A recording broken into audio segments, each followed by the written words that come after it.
السلام عليكم ورحمة الله وبركاته، حبايب قلبي عاملين ايه؟ يا رب تكونوا بخير. اتمنى تكونوا شفتوا درس ثورة 23 يوليو ونكون حفظناه، والنهارده جه ميعادنا ان شاء الله باذن الله علشان نبدا نحل على الدرس. تعالوا بقى كده ركزوا معايا.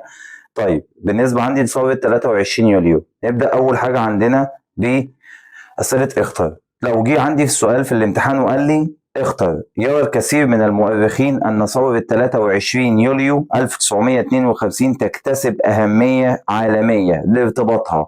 المستر وهو بيشرح قال لك، أنا قلت لك إيه؟ قلت لك حاجتين، قلت لك لها أهمية خاصة. ليه؟ لأنها أسست حركة دولية مثل حركة عدم الانحياز أو الحياد الإيجابي. طب الكلام ده موجود؟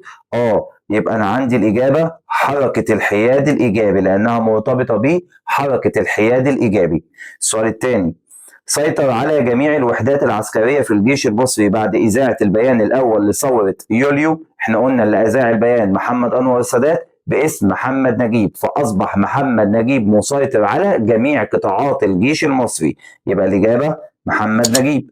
السؤال اللي بعده، الاهتمام بالتعليم الصناعي ومراكز التدريب المهني من إنجازات ثورة يوليو 1952 في إيه؟ اهتميت بالتعليم الصناعي، خلي بالك عشان لو شفت تعليم هتقول اجتماعي، لكن هو بيقول لك تعليم صناعي، يبقى دي اقتصادية في الصناعة، لأن احنا قلنا في الصناعة اهتم بإيه؟ اهتم بالتعليم الصناعي، يبقى الاقتصادية. السؤال اللي بعده، القضاء على الإقطاع من إنجازات ثورة يوليو 1952 في المجال. احنا قلنا القضاء على الإقطاع قضينا عليه بإصلاح زراعي أول، يبقى ده الاجتماعية. السؤال اللي بعده، من إنجازات ثورة يوليو 1952 في المجال الاجتماعي. احنا قلنا في المجال الاجتماعي في عندنا 5 حاجات: مجانية التعليم، تحديد ساعات العمل، إنشاء وحدات صحية. طيب تعال نشوف هنا عندنا، يبقى جعل التعليم بالمجان، وقلنا خلاه بالمجان في جميع المراحل. السؤال اللي بعده، بتوقيع اتفاقية الجلاء حققت ثورة 23 يوليو أنهي هدف؟ لما وقعنا اتفاقية الجلاء قضينا على الاستعمار. السؤال اللي بعده، بتوقيع مجانية التعليم حققت ثورة 23 يوليو أنهي هدف؟ مجانية التعليم كان في الحياة الاجتماعية، يبقى إقامة عدالة اجتماعية. السؤال اللي بعده، بإصدار قانون الإصلاح الزراعي الأول حققت ثورة 23 يوليو أنهي هدف؟ قانون الإصلاح الزراعي الأول لما أصدرناه حققنا أنهي هدف؟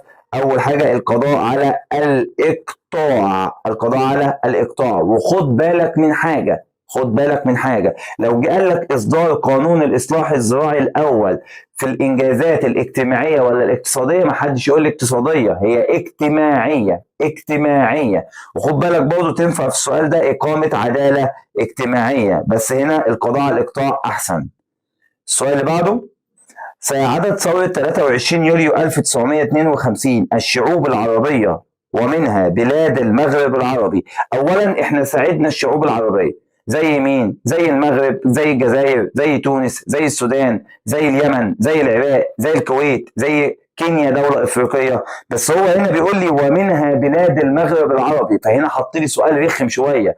بلاد المغرب العربي لازم أعرف إن هم ال3 دول، مين هم؟ عندي الجزائر وتونس والمغرب، يبقى لازم اختار واحدة منهم، يبقى الإجابة هنا هختار تونس.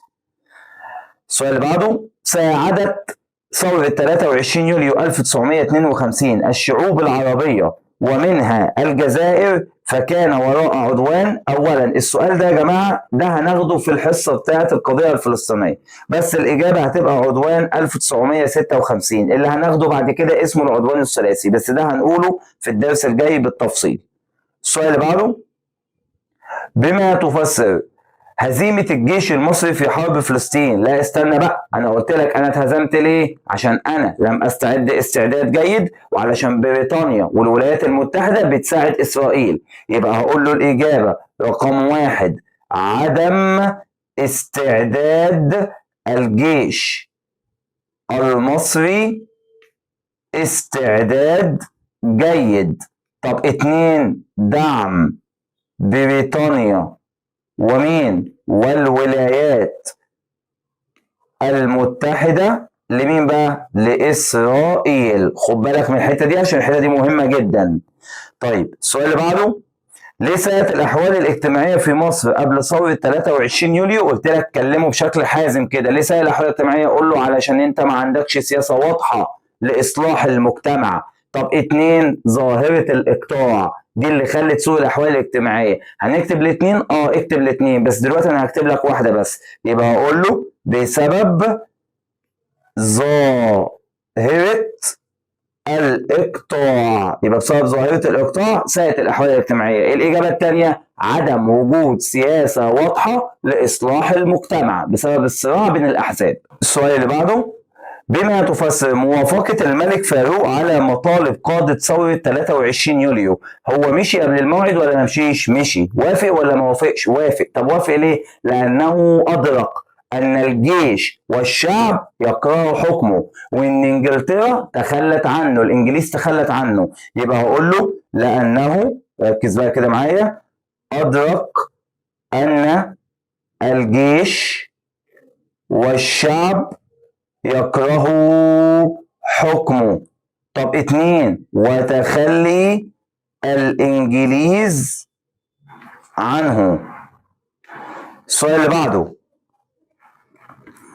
بما تفسر صدور قانون الإصلاح الزراعي الأول؟ هو ليه صدر قانون الإصلاح الزراعي الأول؟ قلت لك قانون الإصلاح الزراعي الأول اتعمل للقضاء على الإقطاع وإقامة عدالة اجتماعية. يبقى للقضاء على الإقطاع وإقامة عدالة اجتماعية. السؤال اللي بعده، بما تفسر ليه بيعتبر شهر يونيو خالدا او شهرا خالدا؟ خد بالك من دي قوي. شهر يونيو ليه شهر خالد في تاريخ مصر؟ لان انا عارف ان في شهر يونيو تم جلاء بريطانيا بعد احتلال 74 سنة، فبالتالي هقول له حيث، ركز معايا، هقول له حيث رحلت القوات البريطانية عن مصر بعد احتلال دام 74 سنة، فأصبح ايه بقى هذا اليوم عيد للجلاء. خد بالك من ده، رحلت القوات البريطانية في شهر يونيو اللي هو شهر 6، فبالتالي ده بيعتبر يوم خالد في تاريخ مصر. السؤال اللي بعده، ليه قام جمال عبد الناصر بتأسيس تنظيم الضباط الأحرار؟ أنا خدتها في الدرس. بما تفسر ليه اتعمل تنظيم الضباط الأحرار؟ قضاء على الفساد، تحرير البلاد. يبقى هقول له للقضاء على الفساد. 2، تحرير مصر من الاحتلال البريطاني، فخلي بالك من دي. السؤال اللي بعده، ماذا يحدث إذا لم تقم ثورة 23 يونيو بإصدار قانون الإصلاح الزراعي الأول؟ أنا عارف إن أنا لما أصدرت قانون الإصلاح الزراعي الأول إيه اللي حصل؟ ماذا يحدث؟ حاول تخلي بالك، شوف إيه اللي حصل واعكسه. هو دلوقتي بيقول لك ماذا يحدث إذا لم يتم إصدار قانون الإصلاح الزراعي الأول. هو إحنا لما أصدرنا قانون الإصلاح الزراعي الأول إيه اللي حصل؟ قضينا على الإقطاع وعملنا عدالة اجتماعية. انفي الكلام ده، يبقى لم يتم القضاء على الإقطاع ولم يتم إقامة عدالة اجتماعية. السؤال اللي بعده، ماذا يحدث إذا لم تقم الثورة بإنجاز مشروع السد العالي؟ أسأل نفسي، هو السد العالي عمل إيه؟ حمى مصر من الفيضانات، ولد الكهرباء، خزن المية. اعكس الكلام ده، يبقى لم يتم حماية مصر من خطر الفيضانات. طب 2، اقول له عندنا لم يتم توليد الكهرباء. طب 3، لم يتم تخزين المياه. فخد بالك عشان انت تعكس كل حاجة. السؤال اللي بعده، ماذا يحدث إذا أهملت ثورة يوليو الاهتمام بالتجارة؟ أسأل نفسي، هي في التجارة عملت إيه؟ فتحت أسواق خارجية لبيع المنتجات المصرية وتمصير الشركات والبنوك. اعكس الكلام ده، يبقى لم يتم فتح أسواق خارجية لبيع المنتجات المصرية. 2 دي رقم 1. 2 لم يتم تمصير الشركات والبنوك. السؤال اللي بعده، ماذا يحدث إذا لم تهتم ثورة يوليو بالمجال الزراعي؟ استنى يا مستر، هو في الزراعة عملوا إيه؟ استصلحوا الأراضي، زودوا الأراضي الزراعية، أنشأوا السد العالي. انفي الكلام ده، يبقى لم يتم استصلاح الأراضي الصحراوية. دي رقم 1. 2 لم يتم إنشاء السد العالي. ده بالنسبة عندي لو ما اهتموش بالمجال الزراعي. السؤال اللي بعده، دلل. جينا بقى ندلل التقيل شوية. دلل على ثورة 23 يوليو حققت العديد من الأهداف. طبعا دي حققت أهداف كتير. دي قضت على الاستعمار لما عملنا اتفاقية الجلاء. دي قضت على الإقطاع لما أصدرت قانون الإصلاح الزراعي الأول. دي قضت على الاحتكار لما أممت شركة قناة السويس. كل دي أهداف اتحققت. اكتب لي بقى منهم. يبقى هقول له 1 القضاء على الاستعمار بتوقيع اتفاقية الجلاء. طب 2 أقول له القضاء على الإقطاع.